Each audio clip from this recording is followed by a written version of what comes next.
बिहार में अपराध नियंत्रण को लेकर सम्राट सरकार ने बड़े फैसले लिए हैं। सरकार ने क्राइम और सांप्रदायिक रूप से संवेदनशील 5 जिलों में नए एसपी का पद सृजित करने का फैसला लिया है। पूर्वी चंपारण, समस्तीपुर, मधुबनी, वैशाली और सिवान में नए पद सृजित करने का फैसला लिया गया है। सम्राट कैबिनेट ने इस फैसले पर मुहर लगा दी है।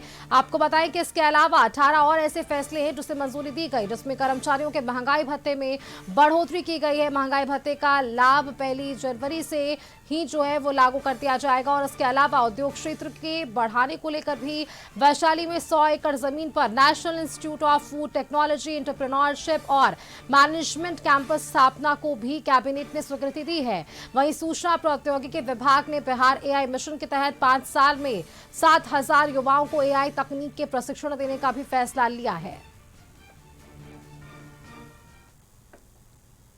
जिसमें 5 जिलों पूर्वी चंपारण, समस्तीपुर, मधुबनी, वैशाली एवं सिवान में, जो कि अत्यंत संवेदनशील जिले हैं, इनमें ग्रामीण पुलिस अधीक्षक के एक पद, कुल 5 पदों के सृजन की स्वीकृति दी गई। कैबिनेट एक्सपेंशन के बाद सम्राट सरकार की आज पहली बैठक कैबिनेट सेक्रेटेरिएट में ऑर्गेनाइज की गई और यह बैठक कई मायनों में महत्वपूर्ण रही। 19 एजेंडों पर आज सम्राट सरकार ने अपनी मुहर लगाई है और कई जो महत्वपूर्ण एजेंडे हैं उस पर सरकार ने अपनी मुहर लगाई है। इसमें शिक्षा, उद्योग, परिवहन और तकनीक से जुड़े कई महत्वपूर्ण फैसले पर सरकार ने अपनी मंजूरी दी है। करीब 40 मिनट तक इस बैठक में कुल 19 एजेंडे हैं उस पर मुहर लगी है। बैठक में दोनों उप मुख्यमंत्री समेत कैबिनेट के सभी सदस्य मौजूद थे। सबसे बड़ा फैसला सरकारी कर्मचारियों और पेंशन भोगियों के भत्ते को लेकर लिया गया है। सप्तम वेतनमान के तहत कर्मचारियों और पेंशन भोगियों का डीए 58% से बढ़ाकर 60% कर दिया गया है। वहीं छठे वेतनमान वालों का डीए 257% से बढ़ाकर 262% और 5वें वेतनमानों का 474% से बढ़ाकर 483% किया गया है। यह बढ़ोतरी 1 जनवरी 2026 से प्रभावी मानी जाएगी। सरकार के इस फैसले से तकरीबन 9 लाख कर्मचारियों और पेंशन भोगियों को सीधा लाभ मिलेगा।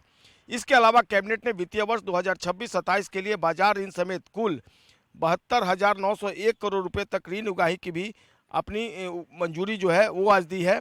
गृह विभाग के प्रस्ताव पर राज्य के 5 जिलों ईस्ट चंपारण, समस्तीपुर, मधुबनी, वैशाली और सिवान में पुलिस अधीक्षक ग्रामीण के 5 नए पदों के सृजन को भी सरकार ने आज अपनी मंजूरी दी है। उद्योग क्षेत्र को बढ़ावा देने के लिए वैशाली में 100 एकड़ जमीन पर national institute of food technology campus स्थापना को भी सरकार ने आज अपनी मंजूरी दी है। सूचना प्रौद्योगिकी विभाग ने बिहार में एआई मिशन के तहत जो ग्लोबल फाइनेंस टेक्नोलॉजी नेटवर्क है उसका चयन किया है। इसके माध्यम से अगले 5 वर्षों तक 7,000 विद्यार्थियों को एआई प्रशिक्षण दिया जाएगा और इसके अलावा आर्यभट्ट टेक्नोलॉजी ऑब्जर्वेटरी प्लेटफॉर्म भी विकसित किया जाएगा। तो निश्चित तौर पर कई ऐसे फैसले हैं जिसका सीधा फायदा राज्य की आम जनता को मिलना है और ये कहीं ना कहीं इस बात को साबित करता है कि सम्राट सरकार लगातार विकास के मार्ग पर अग्रसर है और राज्य को कैसे विकसित राज्य के रूप में डेवलप करना है, इसको लेकर सरकार तमाम तरह के प्रयास कर रही है। और आज की जो कैबिनेट की बैठक रही वो इसी मायने में महत्वपूर्ण रही। जो महत्वपूर्ण फैसले हैं वो इसी में हैं और आज सभी विभागों के सचिव, प्रधान सचिव और अपर मुख्य सचिव भी मौजूद रहे। तो निश्चित तौर पर इसका अल्टीमेटली फ़ायदा जो है वो राज्य के आम लोगों को होना तय है। कैमरा पर्सन राकेश के साथ संजय कुमार, कशिश।